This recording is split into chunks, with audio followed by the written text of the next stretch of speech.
అంతే. కానీ దేవుడిలోకి వచ్చిన తర్వాత దేవుడితో సంబంధం ఎప్పుడైతే నాకు అర్థమైందో, దేవుడు మాట్లాడే అనుభవాలు అర్థమైనాయో, అప్పటి నుంచి ఏదైనా దేవుడితో సంబంధం పెట్టుకొని అది రుచులకు ప్రకటించు. ఇక నీ సాక్ష్యం ఆగిపోతుందా? వాడిపోతుందా? పోతావా? దేవుడిని వేపినప్పుడు నీ ఆకలి తీరదా? తీరదా? దేవుడిని నేను వేపడం లేదు, నీకు పచ్చిగడ్డి లేదు, దర్శనం లేదు, ప్రత్యక్షత లేదు. కొనుక్కునే వాళ్ళు ఉన్నారు, అభిషేకం పొందుకుంటారు, అభిషేకం పోతుంది, అభిషేకాన్ని ఆహ్వానించారు, దర్శనాలు ఒకప్పుడు పొందుకుంటారు, ఆసక్తి ఉన్నప్పుడు వచ్చిండ్రు, ఇప్పుడు ఆసక్తి లేదు, అన్ని పోయింది. ఆసక్తి నీకు ఎప్పుడైతే చచ్చిపోతుందో నీకు అన్ని పోతాయండి. ఎందుకంటే నువ్వు వాడే మనసు లేదు కదా, ఇతరులకు సాక్ష్యం ఇచ్చే మనసు లేదు కదా, ఆలోచించే మనసు లేదు కదా, ఓదార్చే మనసు లేదు కదా. ఎందుకు నిన్నెందుకు ఆదరించారు చెప్పండి? ఎందుకు నీ జీవితాన్ని కట్టాలి? దేవుడు నిన్ను కట్టాలంటే నువ్వు దేవుడి కోసం నువ్వు ఒక ఫలమిచ్చే జీవ వృక్షములా ఉండాలి. నువ్వు ఆత్మస్థితికి కూలిపోయిన తర్వాత నేను వాక్యం ద్వారా నీరు కడుతూ ఎరువేస్తూ మాటికి నేను బలపరుస్తూ ఉంటే, నువ్వు ఎప్పుడు అదే ప్లేస్లో ఉంటే దేవుడికి సంతోషమా? సంతోషమా? చెప్పండి. దేవుడికి సంతోషం కలిగించే లక్షణాలు నీలో లేకపోతే దేవుడు నీ కష్టాలను నీ శ్రమలను ఎందుకు గురించుకుంటాడు?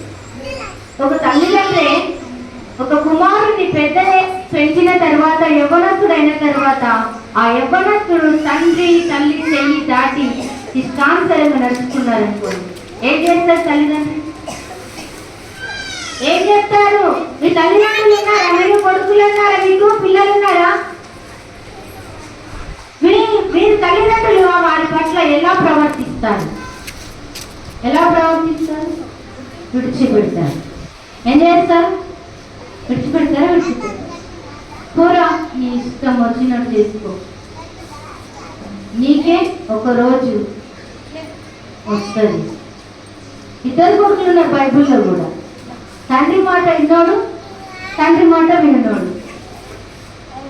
నువ్వు తల్లి మాట విని తండ్రి మాట వింటే, తల్లి తండ్రి మాట వినని వాళ్ళ కన్నులంట లోయ కాకులు వింటాయంట. ఏమి నీ కళ్ళనంట కాకులు వచ్చి లోకాన్ని పీల్చుకుంటారండి, లోకము నిన్ను లాగేసుకుంటుంది, లోకం నీ జీవితాన్ని ఆగం చేస్తుంది. చివరికి మాట వినని కొడుకును పందుల పొట్టు తినడానికి కూడా అర్హత లేని స్థితిలోకి వెళ్ళిపోయాయి. అంటే నీకు నష్టం, నీ జీవితం ఆగమైపోతుంది. ఒకవేళ నీ స్థితి అలా ఉంటే ఈరోజు దేవుడి వైపు తిరుగు. ఈ రక్షణార్థమైన దుఃఖము కలిగి మారు మనసు పొంది ఈరోజైనా ఆ జీవితం నీకేం చేస్తుంది తెలుసా? ఫలించే చెట్టులాగా నేను మార్పులను తీసుకొస్తాను. అందుకే సామెతల గ్రంథం 25 అధ్యాయం 24 వచ్చిన చూడండి.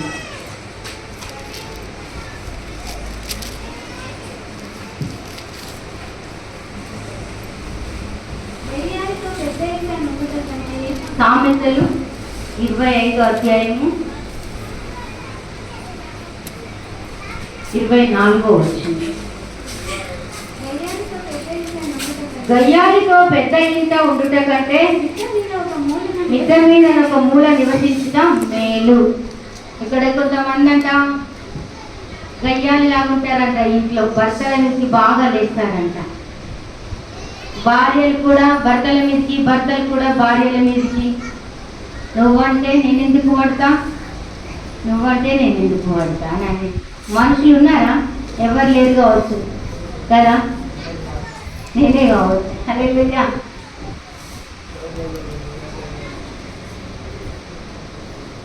కొంతమంది భార్యలు రాగానే భర్తలు అడికెళ్ళి వెళ్ళిపోతారంట, ఓ మూల చూసుకొని ప్రార్థన చేస్తారంట. ఎందుకంటే భార్య పోరు పడలేక. ఉన్నారు అట్లా ఉన్నారు అన్నయ్యలు. ఈ భార్యలు మిమ్మల్ని ఏం చేస్తారు? చెయ్యాలి కదా. నేను కూడా ఉన్నారా? ఉంటే మార్చుకోండి. ఇది లేదు అది లేదు నేర్చుకుంటూ ఉండకండి. నేను కూడా అట్లానే ఉన్నా 3-4 సంవత్సరాలు. నా భర్త ఏది వేసినా చిన్నదానికి పెద్దదానికి బాగా ఏడ్చేదాన్ని. 3 రోజులు మంచం ఎక్కేదాన్ని. చిన్న చేతులు ఒప్పుకొని నేర్చుకుంటూ ఉండేదాన్ని.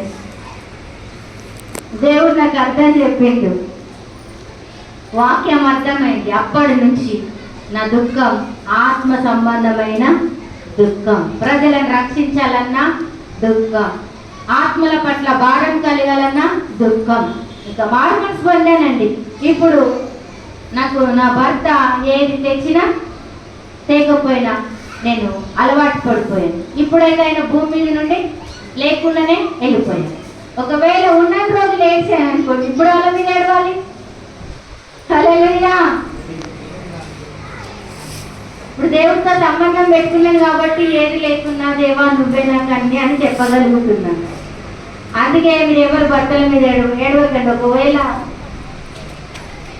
ఏదైనా కష్టం వచ్చి నష్టం వచ్చి ఉన్నారనుకోండి, వాళ్ళు ఏమైనా చేస్తారా? సపోజ్ లోక సంబంధం మన భర్తని కాదు, నిజమైన దేవుడు మనకు భర్త. నిన్ను సృష్టించిన వాడే నీకు భర్త. నీ భర్త మీదకి నువ్వు ఒకవేళ ఏం చేసింది దేవుడు అంటున్నావేమో, అలా ఉండొద్దు. దేవుడు నిన్ను మేపాలనుకుంటున్నాడు. ఎప్పటికప్పుడు పచ్చగడ్డి వేసి ఎలా గొర్రెల కాపరి దగ్గర ఎలా నువ్వు చూసి నేర్చుకో. దావీదు భక్తుడు నేర్చుకున్నాడు. ఆయన స్వరం విన్నాడు, గొర్రెలను కాశాడు. అందుకే ఆయన గొర్రెల కాపరిగా తన అనుభవాలు, తన ఆత్మీయ జీవితంలో కూడా దేవుడు స్వరాన్ని విన్నాడు. దేవుడితో నడవడం నేర్చుకున్నాడు. దేవుడి చేతిలో పాత్రలాగా తయారయ్యి అతను కూడా అనేకులకు కూడా ఒక రాజుగా మార్చబడ్డాడు. ఏ స్థితిలో ఉన్నాడు మొదటిగా రాజు కదా?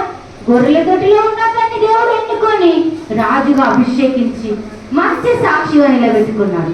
ఈ రోజు ఒక గొర్రెల దొడ్డిలో ఉన్న స్థితిలో ఉన్నావేమో, దేవుడు నిన్ను మేపాలనుకుంటున్నాడు. చెట్టు లేని బెట్టల మీద దేవుడు నీకు మార్గం చూపాలనుకుంటున్నాడు. చూడండి, మార్గములలో వారు మేయుదురు.